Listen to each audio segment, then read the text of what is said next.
You're sitting at home watching a family program with your child when something like this comes on, leading you to quickly grab the remote and try to quickly change the channel. This is a frustration felt by many parents and caregivers that have taken the time to find an appropriate show for them to watch with their children, only to have it interrupted by commercials that are inappropriate due to their sexual, violent, or mature content.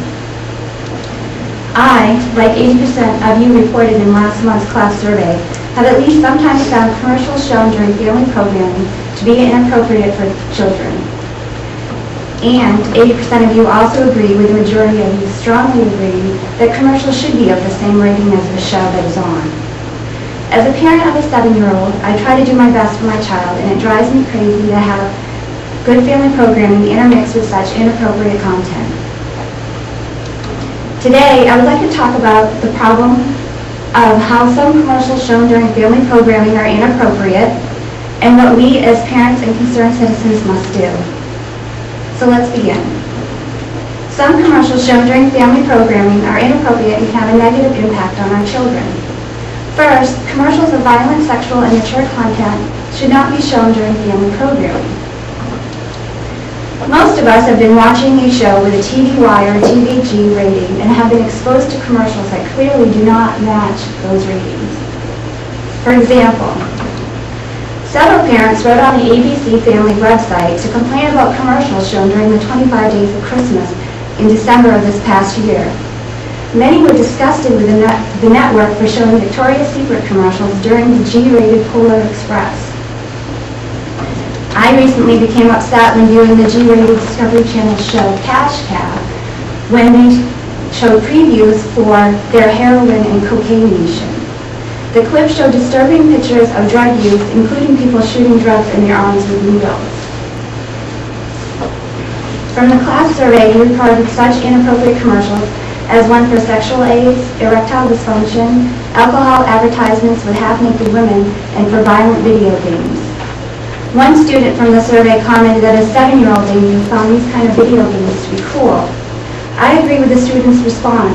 How can it be cool to blow off someone's head? I don't get it either. So what kind of impact do these commercials have on our children? Commercials that depict violence and sexual contact can have a negative effect on our children. Let's first look at the effect violence depicted on commercials has. According to a 2008 Kids Health article on how TV affects your child, the average American child will witness 200,000 violent acts on television by age 18. The article further discusses how TV violence can lead to imitation because violence is often promoted as a fun and effective way to get what you want. And it further explains how children can become more aggressive and desensitized to violence. Another area of concern is with the effect sex advertising has on our children.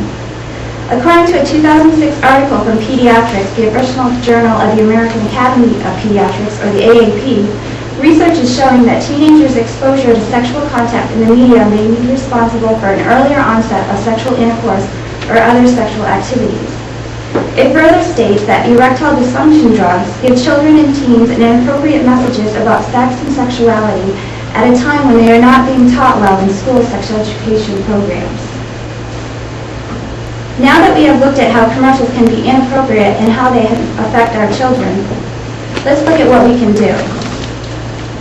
As parents and concerned citizens, we need to take action by voicing our concerns and making changes at home to protect our child. First, let's look at what has been done in other countries so we know that what could also work here.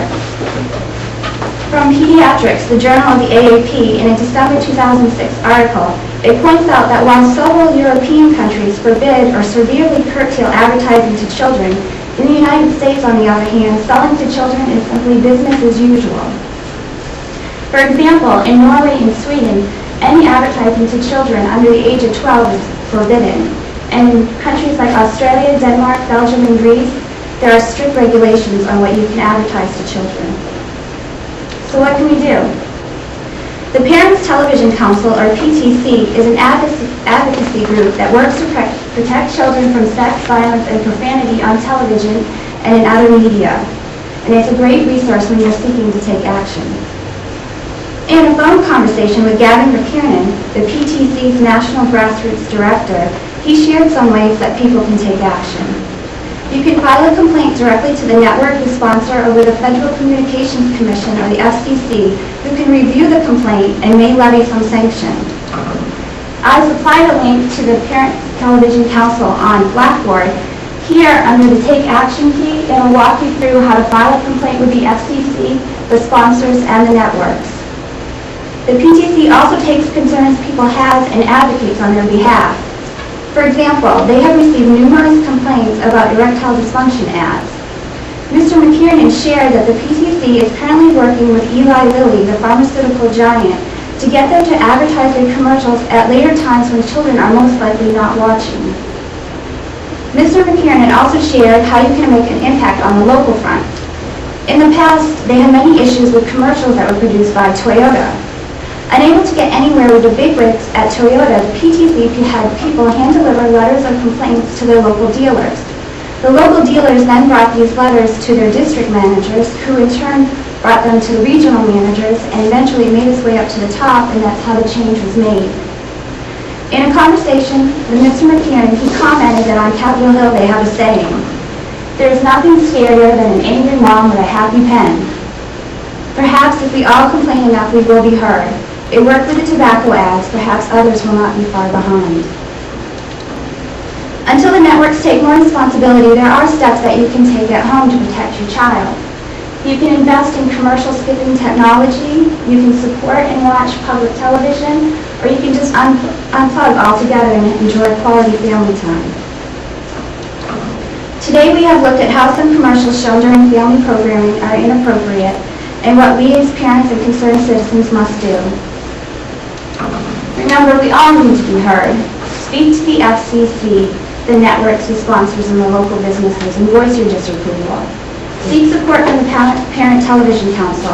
I have an informational brochure here that I will pass out after. They are here to advocate with you. And do what you can at home. Invest in commercial skipping technology. Support and watch public television, or just unplug altogether. When it comes to our children, we all want to do our best for them. And sometimes that means that we all must be the angry mom with a happy pen. And then perhaps we will see change.